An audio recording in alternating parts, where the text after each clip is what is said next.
Hello and good evening all of you. स्वागत है आप सभी का सैरमिक एकेडमी के यूट्यूब प्लेटफॉर्म पे। उत्तर प्रदेश सरकार द्वारा एक सामाजिक प्रशासनिक या आप कह सकते हैं राजनीतिक सुधार करने की कोशिश की गई है, जिसके तहत उत्तर प्रदेश में आप जाति के उपयोग के नाम का प्रयोग नहीं कर सकते। वहाँ के पुलिस रिकॉर्ड में जाति के नाम के उपयोग पर प्रतिबंध लगा दिया गया है। जाति आधारित रैली का सभाओं का आयोजन आप सार्वजनिक रूप से नहीं कर सकते। साइन बोर्ड पर जाति का उपयोग नहीं कर सकते और वहाँ के वाहनों पर, सड़कों पे जो वाहन दौड़ रहे हैं, वाहन के आगे पीछे दाएं बाएं कहीं भी जाति सूचक शब्द आप नहीं लिख सकते। इस तरीके की कुछ पाबंदियां लगाई गई है। इवन मीडिया या इंटरनेट पर ऐसा कोई कंटेंट सर्कुलेट हो रहा है जो जातीय आधार पर हिंसा को या अलगाव को बढ़ावा देता है, तो उस कंटेंट को हटाया जाएगा। वहाँ के आईटी विभाग को ये निर्देश दिए गए हैं कि इस कंटेंट को हटाया जाए और सुनिश्चित किया जाए कि इस तरीके का कंटेंट यहाँ पे पोस्ट नहीं हो।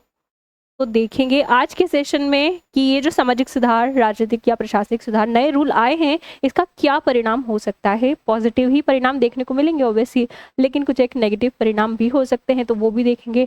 और देखेंगे कि क्या दूसरे राज्यों को भी इस तरीके के नियम लागू करने की जरूरत है, क्या राजस्थान में भी इस तरीके के नियम लागू किए जाने चाहिए। विश्लेषण करेंगे आज के सेशन में। सबसे पहले तो शुरू करते हैं, खबर देखते हैं। खबर ये है कि उत्तर प्रदेश में जातीय रैली पर रोक लगा दी गई है और एक शासनादेश जारी किया गया है, जिसके तहत कहां कहां रोक लगाई है ये सब कुछ बताया गया है। सबसे पहले तो ये जो शासनादेश लाई है उत्तर प्रदेश सरकार भारी भरकम सा, इसकी शुरुआत कहाँ से होती है। 2023 में इलाहाबाद हाईकोर्ट, जो उत्तर प्रदेश का हाईकोर्ट है, वहां पे एक याचिका जाती है। याचिका में कहा जाता है कि हाईकोर्ट जी आप इस बात को देखिए यहाँ पे कि जातीय रैलियों को या जातीय सभाओं को उत्तर प्रदेश पुलिस बहुत बड़ी मात्रा में अनुमति दे रही है, वहाँ पे सुरक्षा प्रोवाइड करने जाती है। और उन रैलियों में खासकर ऐसी बातें हो रही है, उन सभाओं में, कि जातीय आधार पर नारे लगाए जा रहे हैं, जातीय प्रभुत्व को दिखाने की कोशिश की जा रही है, शक्ति प्रदर्शन किया जा रहा है। इवन दूसरी जाति के खिलाफ, उनके विरोध में कुछ बातें कही जा रही है, जिससे जाति आधारित हिंसा और जाति आधारित अलगाव को बढ़ने का अंदेशा यहाँ पे बना रहता है। तो हाईकोर्ट के पास याचिका जाती है और याचिका में ये बात आती है, तो अपने जो हाईकोर्ट है, इलाहाबाद हाईकोर्ट, वो यूपी पुलिस को वहाँ पे निर्देश देती है कि एक रिपोर्ट तैयार करके लाई जाए हमारे पास। और रिपोर्ट में क्या होना, रिपोर्ट जब तैयार करके लाई यूपी पुलिस, तो रिपोर्ट में ये बात सामने आई कि सच में ऐसा होता है, जाति आधारित रैलियां बहुत बड़ी मात्रा में आयोजन हो रहा है और इस तरीके की बातें उन रैलियों में की जा रही है। फिर हाईकोर्ट ने रिपोर्ट के आधार पर उत्तर प्रदेश सरकार को निर्देश दिए कि आपके राज्य में इस तरीके की हरकत नहीं होना चाहिए, ये समाज को जाति के आधार पर विभाजित कर रही है और सार्वजनिक व्यवस्था के ये खिलाफ है। तो उत्तर प्रदेश सरकार को निर्देश दिए कि इस तरह की गतिविधियों पर लगाम लगने चाहिए। उसके बाद उत्तर प्रदेश सरकार ने शासनादेश जारी किया। क्या कहा शासनादेश में? सबसे पहले तो शासनादेश मैंडेट होता है, मैंडेट या फिर ऑफिशियल आप कह सकते हैं, ऑफिशियल लेटर आप इसको कह सकते हैं। दो बातें कही, जाति आधार पर रैलियों का आयोजन नहीं किया जाएगा, कोई सभा आयोजित नहीं की जाएगी, सार्वजनिक रूप से कार्यक्रम जो जाति विशेष के आधार पर हो ऐसा नहीं किया जाएगा, और यूपी पुलिस वहां पे अनुमति नहीं देगी या सुरक्षा प्रोवाइड नहीं करेगी इस तरीके की रैलियों को, जाति आधारित रैलियों को। और क्या कहा गया? जातीय अंकन पर रोक लगा दी गई है। अंकन मतलब जाति का मेंशन नहीं होना चाहिए कहीं भी। सभी जगह पर बैन लगा दिया है क्या? सभी जगह पर नहीं लगाया है। पुलिस रिकॉर्ड में नहीं होना चाहिए। सबसे पहले तो वाहनों के आसपास, आगे पीछे, कहीं भी ज्यादातर देखा गया है कि वाहन के पीछे लोग जाति सूचक शब्द का उपयोग करते हैं, बड़े बड़े अक्षरों में, फैंसी वर्ड्स में वो लिख के रखते हैं, वैसा आप अब नहीं लिख सकते। उसके बाद इंटरनेट पर ऐसा कोई कंटेंट सर्कुलेट हो रहा हो जातीय अलगाव को बढ़ावा देता है, तो आईटी विभाग को निर्देश दिए गए हैं, उन कंटेंट को हटाओ, दोबारा पोस्ट ऐसी नहीं हो, निगरानी रखो और आम जन इस चीज की शिकायत आप तक ला सके, उसके लिए आप ग्रीवेंस रिड्रेसल मैकेनिज्म या शिकायत निवारण तंत्र या शिकायत व्यवस्था, आसान शिकायत व्यवस्था की यहाँ पे आसान शिकायत व्यवस्था करके दो उनको। उसके बाद साइन बोर्ड, मतलब कि ऐसा कोई साइन बोर्ड कहीं लगाए जो किसी संपत्ति या क्षेत्र को जाति विशेष से संबंधित वो दिखाता है, तो इस तरीके के साइन बोर्ड को हटा दिया जाए।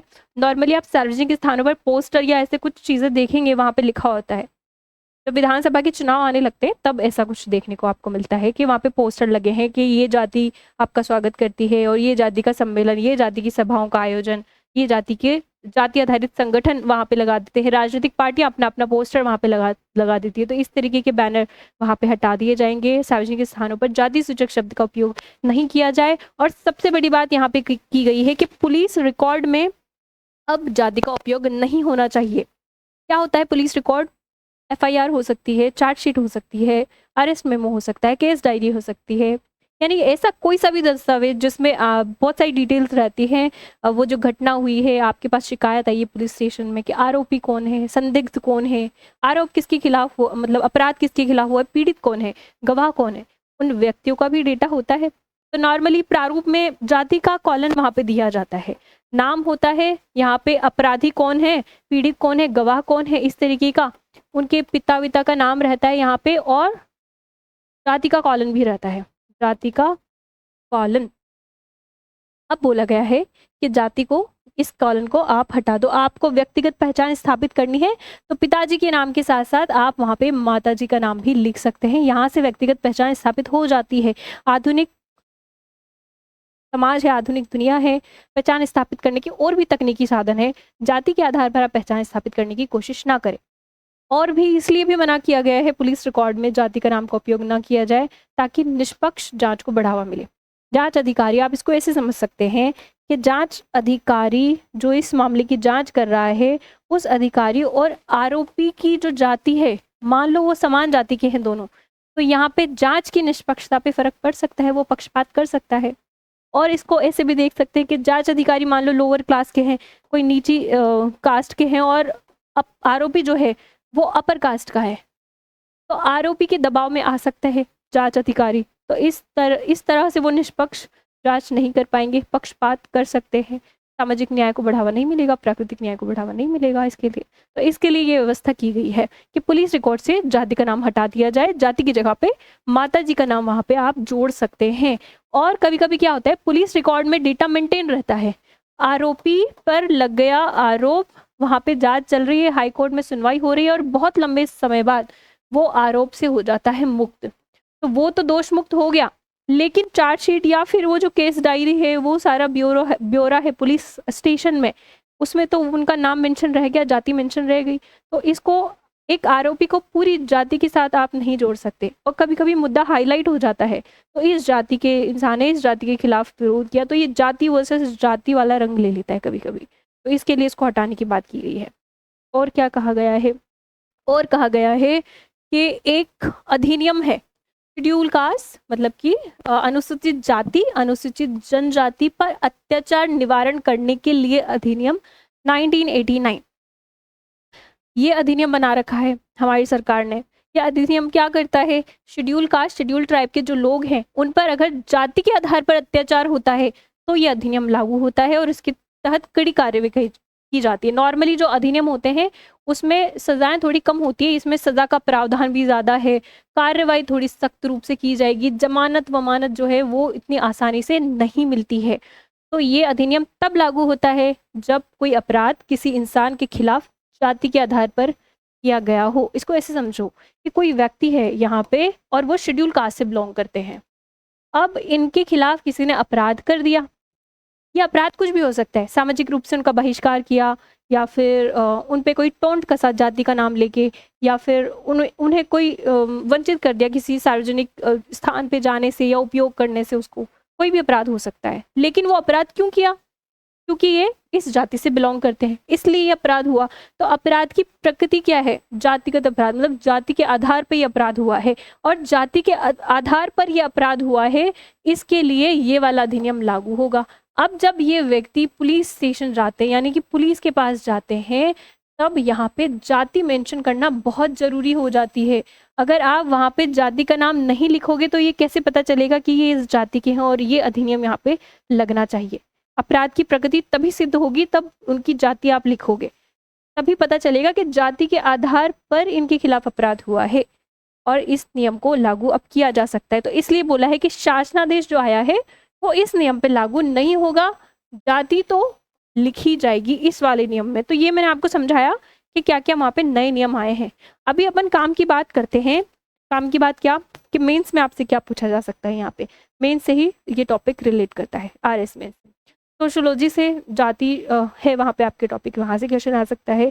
आपका जो स्टेट पॉलिटी है वहाँ से भी यहाँ ये इसका कंटेंट काम आ सकता है। वहाँ पे सीधा सीधा लिखा है राजनीति में जाति की भूमिका, समाज में जाति की भूमिका। तो जाति की भूमिका भी आगे इसके आगे अपन देखेंगे। पहले तो देखते हैं ये जो नया नियम है उसके क्या परिणाम है। तो पॉजिटिव परिणाम देखेंगे, फिर हम नेगेटिव परिणाम देखेंगे हर चीज़ के, क्योंकि दो पहलू होते हैं और आप सैरेमिक एकेडमी में पढ़ रहे हैं, दुनिया भी 3D है, तो हम तो 3 पहलू देखेंगे। औरों से एक कदम आगे सोच के तो चलना पड़ेगा ना। तो यहाँ पे अपन ये जो नेगेटिव चीज़ें रह गई है इसका क्या समाधान होना चाहिए, ये वाला डायमेंशन भी अपन थर्ड डायमेंशन अपना देखेंगे। सबसे पहले पॉजिटिव चीज़ देखते हैं। पुलिस रिकॉर्ड में जाति अब नहीं आएगी। तो मैंने आपको ये चीज़ पहले समझा दी कि जांच निष्पक्ष होगी, पक्षपात नहीं होगा वहाँ पे, और पक्षपात नहीं होगा तो ये चीज़ सामाजिक न्याय प्राकृतिक न्याय को बढ़ावा देती है। सामाजिक न्याय को बढ़ावा मिलेगा, प्राकृतिक न्याय को बढ़ावा मिलेगा। जाति आधार पर अलगाव नहीं होगा, मीडिया से कंटेंट हटा दिए जाएंगे। जाति आधार पर आप नारे वारे लगा रहे हो, ये नहीं लगाएंगे। तो वहाँ पे सामाजिक सद्भावना बढ़ेगी, राष्ट्रीय एकता बढ़ेगी, सबका साथ सबका विकास वाली चीज़ को बढ़ावा मिलेगा राष्ट्रीय एकता से। तो ये दोनों चीज़ें आ गई इसमें। ये नियम संविधान के कुछ प्रावधानों के अनुरूप बनाने की कोशिश की गई है। संविधान के कुछ आर्टिकल हैं, जैसे आर्टिकल 15। क्या कहा है आर्टिकल 15 में कि राज्य किसी व्यक्ति के साथ कुछ 5 आधारों पर भेदभाव नहीं करेंगे। धर्म के आधार पर, लिंग के आधार पर, वंश के आधार पर, जन्म स्थान के आधार पर और जाति के आधार पर। जाति भी उसमें से एक है, तो उसके अनुरूप बनाने की कोशिश की गई है। और आपके एक आर्टिकल 21 क्या कहता है, आर्टिकल 21 उसके अनुरूप इसको बनाने की कोशिश की गई है। जीवन जीने की स्वतंत्रता है हर इंसान को, तो जीवन की स्वतंत्रता स्थापित की जाएगी। और जीवन कैसा होना चाहिए, मर्यादा पूर्ण जीवन होना चाहिए। इसको आप ऐसे समझो कि कहीं पे सभाओं में जाति आधारित नारे लगाए जा रहे हैं और आपकी जाति के खिलाफ कुछ बोला जा रहा है, तो ये मर्यादापूर्ण जीवन हुआ। आपके विरोध में अगर कोई कुछ बोल रहा है तो, और कहीं पे जातीय हिंसा हो रही है, आपकी व्यक्तिगत सुरक्षा को खतरा है, तो ये भी मर्यादापूर्ण जीवन नहीं हुआ। तो आपको मर्यादापूर्ण जीवन जीने का अधिकार है, आर्टिकल 21 के अनुरूप है और आर्टिकल 15 के अनुरूप है। वोट बैंक की राजनीति, थोड़ी सी लगाम लगेगी वोट बैंक की राजनीति पर। क्या होती है वोट बैंक की राजनीति, जब कोई राजनीतिक पार्टी या फिर उस राजनीतिक पार्टी का कोई उम्मीदवार, मान लो आप किसी जाति का है, वो अपनी जाति के लोगों को का एक समूह बनाने की कोशिश करेगा, उस समुदाय को अट्रैक्ट करने की कोशिश करेगा, उनको मैनिपुलेट करने की कोशिश करेगा कि आपकी समुदाय की या आपकी जाति के हित तो मैं ही आगे लेके जाऊंगा, आपको अधिकार मैं ही दिलाऊंगा, कोई और राजनीतिक पार्टी, कोई और उम्मीदवार नहीं, तो इसलिए आपको मुझे वोट देना है। तो वो उस समुदाय का, उस समूह विशेष का वोट अट्रैक्ट करने की कोशिश करेगा कि सारे वोट मेरे पास आ जाए, इस आधार पर कि मैं कहीं ना कहीं इनसे सिमिलर हूँ। सांस्कृतिक पहचान कोई से भी वो बिठा सकता है, धर्म के आधार पर सिमिलर हो सकता है, जाति के आधार पर, या समान आप भाषा बोलते हैं, समान क्षेत्र में आप रहते हैं, तो इस आधार पर पहचान बनाने की कोशिश की जाती है। वो जो समुदाय जिसको वो टारगेट कर रहा है उसको तो वोट बैंक कहते हैं, और इस तरह की राजनीति को वोट बैंक की राजनीति कहते हैं। आसान भाषा में बताया है मैंने, और भी कई डायमेंशन हो सकते हैं इस चीज़ के। तो वोट बैंक की राजनीति पे लगाम देखने को यहाँ पे मिलेगी। मोटर वाहन एक्ट के तहत इसको सिमिलर किया गया है कुछ अधिनियम। मोटर वाहन एक्ट की धारा 177, धारा 177 कहती है कि आप वाहनों पर जाति सूचक शब्द नहीं लिख सकते। कानून वानून लोगों को ठीक से याद होते नहीं हैं।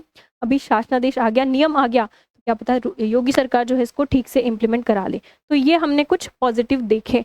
अभी अपन देखते हैं पॉजिटिव के बाद इसके कुछ नेगेटिव इम्पैक्ट भी तो हो सकते हैं।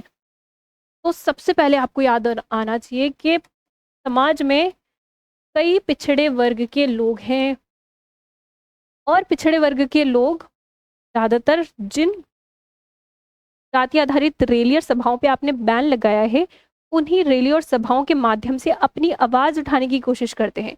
वो एक उन्हें सिंपल मीडियम लगता है और वहीं जाके वो अपनी आवाज़ उठा सकते हैं। अब आपने लगा दिया उस पर बैन, तो ये अपने हित की आवाज़ नहीं उठा पाते हैं, तो पिछड़े लोग अपनी आवाज़ नहीं उठा पाएंगे। ये एक पॉइंट हो गया। जातीय पहचान आप बंद करने की कोशिश कर रहे हैं कि आप उपयोग नहीं करोगे, तो इस तरह का कोई दबाव महसूस करके सामाजिक सद्भाव बढ़ने की जगह कभी कभी ये चीज सामाजिक असंतोष का रूप ले लेती है। तो सामाजिक असंतोष बढ़ने की कभी कभी संभावना बन सकती है, ये चीज आपको देखनी पड़ेगी, चुनौतियों में से एक है। और क्या होगा, मैंने कहा कि आर्टिकल 15 के अनुरूप इसको बनाया है, आर्टिकल 21 के अनुरूप इस नियम को बनाया है। लेकिन कुछ लोग कह रहे हैं कि संविधान का आर्टिकल 19 जो ये कहता है कि अभिव्यक्ति की स्वतंत्रता है हमें, जो ये कहता है कि हमें शांतिपूर्ण इकट्ठा होकर सम्मेलन करने की स्वतंत्रता है, आप उस अधिकार का उल्लंघन कर रहे हैं, वो अधिकार हमसे छीन रहे हैं। मतलब कि आप सभाओं का आयोजन नहीं, रैलियों का आयोजन नहीं करने दे रहे, मतलब शांतिपूर्ण सम्मेलन नहीं करने दे रहे हैं। उन रैलियों में हम अपने अधिकार की बात करते हैं, आप हमें अभिव्यक्ति की स्वतंत्रता नहीं दे रहे हैं। तो आर्टिकल 19 के विपरीत उसका उल्लंघन इसको बताते हैं। आर्टिकल 19 आपके फंडामेंटल यानी कि मौलिक अधिकारों में से एक है। और इसमें कहा जाता है कि वोट बैंक की राजनीति, आप जिसको कह रहे हो, उस वोट बैंक की राजनीति मतलब ऐसी जाति आधारित धर्म आधार पर राजनीति जब होती है तो लोग ज़्यादा वोट करते हैं, तो इससे वोटिंग परसेंट बढ़ता है, लोकतंत्र की गहनता बढ़ती है, लोग कुछ ऐसा कहते हैं। तो वोटिंग परसेंट इससे कम होगा। लोग अपनी जाति का कोई उम्मीदवार है तो कोशिश करते हैं कि उसको ज़्यादा से ज़्यादा संख्या में लोग उसकी जाति की वोट देने आए, तो इससे भागीदारी बढ़ती है लोगों की राजनीति में, तो वो चीज़ यहाँ पे कम हो सकती है। और क्या कहा जा रहा है, और कहा जा रहा है कि जाति आधारित जनगणना आप करा रहे हैं, जाति आधारित सर्वे आप करा रहे हैं। कुछ राज्य हैं जो जाति आधारित गणना और सर्वे को का फेवर करते हैं। जैसे आप लगातार अगर न्यूज़पेपर पढ़ते हैं तो कर्नाटक ने आज जाति आधारित सर्वे शुरू किया है, लगभग 2.25 लाख कर्मचारी लगा दिए हैं इस काम में, 7-8 करोड़ की जनता है वहाँ पे और जाति आधारित सर्वे करेगा वहाँ पे। तो आप कह रहे हैं कहीं तो आप खुद ही जाति के हिसाब से बाइफरकेट कर रहे हैं, डेटा इकट्ठा कर रहे हैं जाति को टारगेट करते हुए, और कहीं कह रहे हैं कि जाति का उपयोग नहीं होना चाहिए। तो ये आपकी नीतियों के सिमिलर नहीं है, आप जातीय गणना सर्वे को यहाँ पे बढ़ावा दे रहे हैं। तो ये कुछ एक नेगेटिव पॉइंट है। अभी थर्ड डायमेंशन क्या है, वे फॉरवर्ड, यानी कि इसके ये नेगेटिव कैसे रह गए, कि कुछ समाधान होने चाहिए। तो समाधान ये है कि पिछड़े लोग अपनी आवाज़ उठाने के लिए सरकार ने जन सुनवाई का मैकेनिज्म बना रखा है, आप वहाँ जाके अपनी आवाज़ रख सकते हैं। और जन सुनवाई तो आजकल बहुत बड़ी मात्रा में उसका आयोजन किया जाता है यहाँ पे। और कुछ ग्रीवेंस रिड्रेसल मैकेनिज्म है वो आप लेके आ सकते हैं, यानी कि शिकायत निवारण तंत्र, ताकि आप इनको जन सुनवाई में ओपनली नहीं बोलना है तो वहाँ जाके अपनी शिकायत कर सके ग्रीवेंस रिड्रेसल मैकेनिज्म के थ्रू। तो ये एक तकनीकी समाधान हो सकता है। कह रहे हैं कि आर्टिकल 19 के विपरीत है, तो आर्टिकल 19 के साथ साथ कुछ अपवाद भी तो दिए गए हैं, और अपवाद किस आधार पर, कि कुछ एक पॉइंट दिए गए हैं, उन आधार पर आर्टिकल 19 को छीना जा सकता है, मतलब युक्त प्रतिबंध लगाए जा सकते हैं। जैसे किसी विदेशी राज्य के साथ मित्रतापूर्ण संबंध, न्यायालय की अवमानना कोई कर रहा है, कोई अपराध के लिए उकसा रहा है, तो इस आधार पर उसे अभिव्यक्ति की स्वतंत्रता या सम्मेलन की स्वतंत्रता छीनी जा सकती है। राष्ट्रीय एकता के आधार पर यह स्वतंत्रता उससे ली जा सकती है। तो राष्ट्रीय एकता का हवाला देते हुए, समाज की एकता का हवाला देते हुए ही इस पर प्रतिबंध लगाए रैलियों पे। तो ये तो संवैधानिक प्रावधान है, संविधान में अपवाद लिखे हुए हैं, तो ये असंवैधानिक आप इसको बता रहे हो, ये गलत है। ये तो पूरी तरीके से संवैधानिक प्रावधान है, युक्त प्रतिबंध हम लगा सकते हैं। वोट परसेंट कम करता है, जातीय गणना को आप बढ़ावा दे रहे हैं, तो जातीय गणना, जाति आधारित सर्वे इसलिए किए जाते हैं ताकि कितनी जातियां हैं हमारे देश में, लगभग 3000 के आसपास जातियां हैं, जातियों की स्थितियां बदलती रहती है। तो वर्तमान में कौन सी जाति की क्या स्थिति है, किसका अपलिफ्टमेंट हुआ है, कौन पिछड़ गया है, पीछे रह गया है, ताकि उस डेटा के अनुरूप कल्याणकारी योजनाएं लेके आ सके। ये जातीय गणना, ये जातीय सर्वे सरकार के, प्रशासन के, नीति निर्माताओं के आंतरिक उपयोग के लिए है। इसको ऐसा नहीं है कि सार्वजनिक किया जाएगा और ये बताने की कोशिश की जाएगी कि देखो ये जाति आगे बढ़ गई है, आपके अधिकार पीछे रह गए हैं।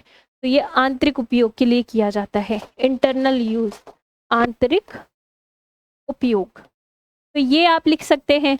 तो होपफुली आपको ये नेगेटिव और पॉजिटिव दोनों पॉइंट समझ में आ गए होंगे। इसके बाद एक टॉपिक लिखा है आपके कि राजनीति में जाति की भूमिका, तो यहाँ से ये टॉपिक सीधा सीधा मैच करता है। तो अपन थोड़ा सा देख लेते हैं कि जाति की भूमिका पॉजिटिव भी है राजनीति में, थोड़ी सी नेगेटिव भी है। पॉजिटिव में आप क्या पॉइंट लिख सकते हैं पॉजिटिव में लिख सकते हैं, जाति जो है वो प्रतिनिधित्व को बढ़ावा देती है। मतलब कि कोई एक पर्टिकुलर समुदाय है, उसका कोई कोई एक पर्टिकुलर जाति है, उसका जाति आधारित रैली सभाओं का आयोजन या जाति आधारित कोई राजनीतिक पार्टी वहाँ पे बना रहा है, तो वो राजनीतिक पार्टी उस पूरी जाति और समुदाय का प्रतिनिधित्व करती है, ताकि उस समुदाय अगर वो पिछड़ा हुआ है तो उसके अधिकारों को देखा जा सके, उसके हित की वहाँ पे बात की जा सके। तो ये इस पूरी जाति के का प्रतिनिधित्व करता है। लेकिन आप नेगेटिव में ये भी लिख सकते हैं उधर कि ये चीज़ प्रतिनिधित्व तो करेगा कोई इंसान, कोई राजनीतिक पार्टी, लेकिन इसको वोट बैंक की राजनीति को बढ़ावा मिलेगा इसकी वजह से। और क्या लिख सकते हैं आप पॉजिटिव में, सामाजिक न्याय को बढ़ावा देते हैं, क्योंकि वो पिछड़े वर्ग जो हैं वो बराबरी में आए इस तरीके की कोशिश की जाती है, उनकी भागीदारी सुनिश्चित की जाती है, तो सामाजिक न्याय को बढ़ावा मिलेगा। लेकिन दूसरी तरफ भ्रष्टाचार और तुष्टीकरण, जाति आधारित तुष्टीकरण को भी बढ़ावा मिलेगा। इस तरह के लोग जब सिमिलर उनके उम्मीदवार उनकी जाति के, उनके समुदाय के खड़े होते हैं तो वोट देने की कोशिश करते हैं, डिसीजन मेकिंग में उनका रोल होता है, तो राजनीतिक भागीदारी उनकी बढ़ती है, ये देखा गया है। और ये पॉजिटिव में आप लिख सकते हैं। लेकिन नेगेटिव में ये भी तो हो सकता है कि वो समाज का विभाजन करने का काम कर रहे हैं, इससे सामाजिक विभाजन भी बढ़ता है। और क्या पॉइंट लिख सकते हैं, कभी कभी इन समुदायों से कोई बड़े पॉलिटिकल लीडर उभर के आते हैं, ऐसा हमने पास में भी देखा है कि कोई बड़ा एक नेतृत्वकर्ता उभर के आया है उन पिछड़े समुदायों में से, और आगे जाके उन्होंने लोकतंत्र में अपना पॉजिटिव यहाँ पे योगदान दिया है, अच्छा सहयोग किया है। तो यहाँ से नेतृत्व के आधार पर एक अच्छा नेतृत्व का विकास होता है, उनको प्रशिक्षण मिलता है और वो आगे जाके अच्छे काम करते हैं। लेकिन नेगेटिव में आप ये भी लिख सकते हो कि नेतृत्व सिर्फ जाति के आधार पर अगर बढ़ावा दिया जाएगा इस चीज़ को, तो योग्यता के आधार पर नेतृत्व के चयन की उपेक्षा की जा सकती है। तो ये कुछ एक पॉइंट जाति में पॉजिटिव और नेगेटिव में आप लिख सकते हैं। 5 नंबर में क्वेश्चन पूछा जा सकता है, स्टेट पॉलिसी से रिलेट करके पूछा जा सकता है, सोशोलॉजी में आपसे ये क्वेश्चन पूछा जा सकता है, ऐसे में आपसे ये क्वेश्चन पूछा जा सकता है। आपकी प्रैक्टिस के लिए मैंने एक क्वेश्चन लगा के रखा है, इस क्वेश्चन की 50 वर्ड्स में आप प्रैक्टिस करके देखना, इसमें पॉजिटिव और नेगेटिव दोनों बातें लिखनी है। आप इसका स्क्रीनशॉट ले सकते हैं। उम्मीद करती हूँ आपको सेशन समझ आया। मेरे साथ बने रहने के लिए आपका धन्यवाद। मिलते हैं अगले सेशन में इम्पॉर्टेंट आर्टिकल के साथ।